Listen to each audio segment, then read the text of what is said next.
एक पॉइंट को समझने की कोशिश करते हैं कि हम लोग इस एक्ट तक कैसे पहुंचे। तो इसके लिए हम एक काम करते हैं, एक छोटा सा स्लाइड शो करता हूं मैं। इस वर्ड का नाम है कॉन्ट्रैक्ट। हम अपनी लाइफ में बहुत सारे कॉन्ट्रैक्ट करते हैं और अगर आप देखें तो हर दिन आप कई कॉन्ट्रैक्ट करते हैं। अभी अगर हम इस क्लास में भी बैठे हैं तो एक कॉन्ट्रैक्ट का नतीजा है। You entered in a contract with us and that's why we are sitting in this class. Contract एक चीज को जन्म देता है जिसका नाम है ड्यूटी। आप इमेजिन करिएगा कि जब भी आप किसी के साथ कॉन्ट्रैक्ट करेंगे तो वहां पे जो है राइट्स एंड ड्यूटीज का जन्म होता है।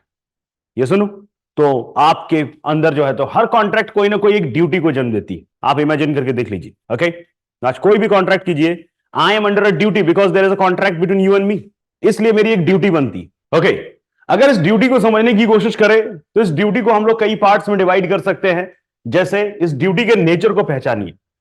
ये ड्यूटी लीगल भी हो सकती है। ओके, कुछ ड्यूटी जो है वो सोशल है, सोसाइटी के नजर में वो आपको सोसाइटी उसको उन ड्यूटी को परफॉर्म कराती है। जैसे आप लोगों ने देखा होगा कि कई सारे मोरल और सोशल ड्यूटी उसे लॉ एनफोर्स नहीं कराती है, उन ड्यूटी को सोसाइटी वाले इन्फोर्स कराते हैं। जैसे आपने देखा होगा कि अपने मम्मी पापा को अक्सर कहते हुए कि अरे अंकल है, पैर छुओ इनके, नमस्ते क्यों नहीं बोला। ओके, नमस्ते बोलो। तो ये लाइन अगर देखने की कोशिश करें तो वहां पे भी एक ड्यूटी को एनफोर्स कराने की कोशिश की जा रही है, लेकिन वहां पे वो सोशल और मोरल ड्यूटी है। लॉ कोर्ट, कोई भी जज ये ऑर्डर नहीं पास करेगा कि आपने अंकल जी को नमस्ते क्यों नहीं बोला। Okay, we are imposing the fine of 5,000 rupees, so it will not happen. तो आपको ऑब्जर्व करना होगा कि जब भी एक कॉन्ट्रैक्ट किया जाएगा तो वो ड्यूटी को जन्म देगा। ओके, ऑब्जर्व कर पा रहे हैं। लेकिन इस ड्यूटी का जो नेचर होगा वो बहुत अलग अलग हो सकता है, जो हम लोग यहां पे ऑब्जर्व कर रहे हैं।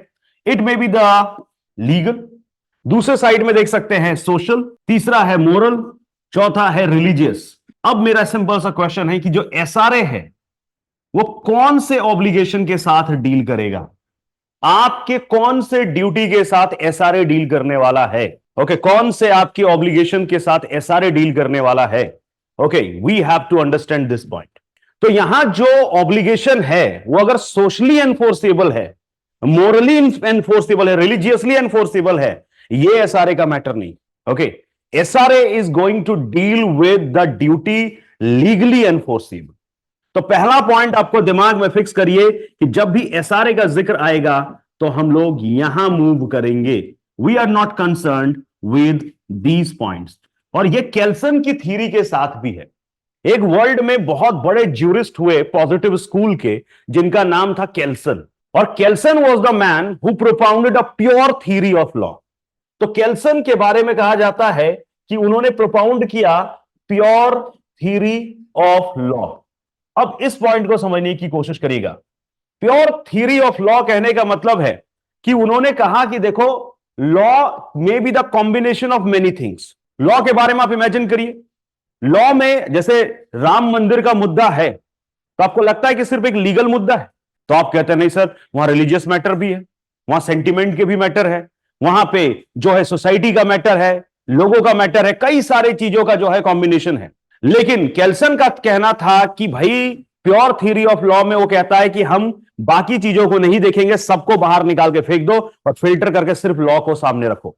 सो कैल्सिनियन थ्योरी के अकॉर्डिंगली वो प्योर थ्योरी पे, लॉ पे जाने की कोशिश करते हैं। एसआरए भी यहां पे बाकी ड्यूटी को हटाने वाला है और सिर्फ एक ही पॉइंट पे एसआरए यहां पे डील करने वाला है। यहां पे ये बात करने वाला है कि भाई वो ड्यूटी जो एनफोर्सेबल बाय लॉ है, ना कि सोसाइटी के द्वारा, मोरालिटी के द्वारा, रिलीजन के द्वारा। तो आप कहोगे सर ये बात जो आपने लिख दी इसका बेस तो कुछ दोगे आप, तभी तो ये लाइन कहोगे। तो अब आप अपने बैरेक्ट को बस ओपन करिए, सेक्शन 2A में जाके देखिए। Whatever I am saying, just try to connect with section 2A of SRA 1963। Observe करने की कोशिश करें, एकदम बेस से शुरुआत कर रहे हैं। आप एसआरए के सेक्शन 2A को ऑब्जर्व करके मुझे बताइए कि वहां पे जो ऑब्लिगेशंस की बात की गई है includes okay every duty enforceable by law. ये सुनो, तो यहां पे जो एनफोर्सेबल बाय लॉ की बात की गई है, तो ऐसी चीजों को अगर आप स्पेसिफिक परफॉर्मेंस कराना चाहोगे कल जाके जो एनफोर्सेबल बाय लॉ नहीं, तो उस सिचुएशंस में बहुत दिक्कत आ सकती है। आप इसको यहां तक नहीं देखा जाए। ओके, इसको अगर आप 2A को section 2H of Indian contract act 1872 के साथ भी पढ़े। तो क्या आप लोगों को पता है कि इंडियन कॉन्ट्रैक्ट एक्ट में भी जो कॉन्ट्रैक्ट का डेफिनेशन दिया गया है वो ये दिया गया है, an agreement enforceable by law, an agreement enforceable by law. तो अगर कॉन्ट्रैक्ट एक्ट को देखते हैं तो वहां पे भी यही बात की गई है, और अगर आप एसआरए को देखते हैं तो यहां पे भी यही बात की गई है कि जब किसी एग्रीमेंट को लॉ के द्वारा एनफोर्सिबल कराया जाता है तो वो कॉन्ट्रैक्ट कहलाता है। उसी तरीके से एसआरए कहता है कि obligation includes the duty enforceable by law.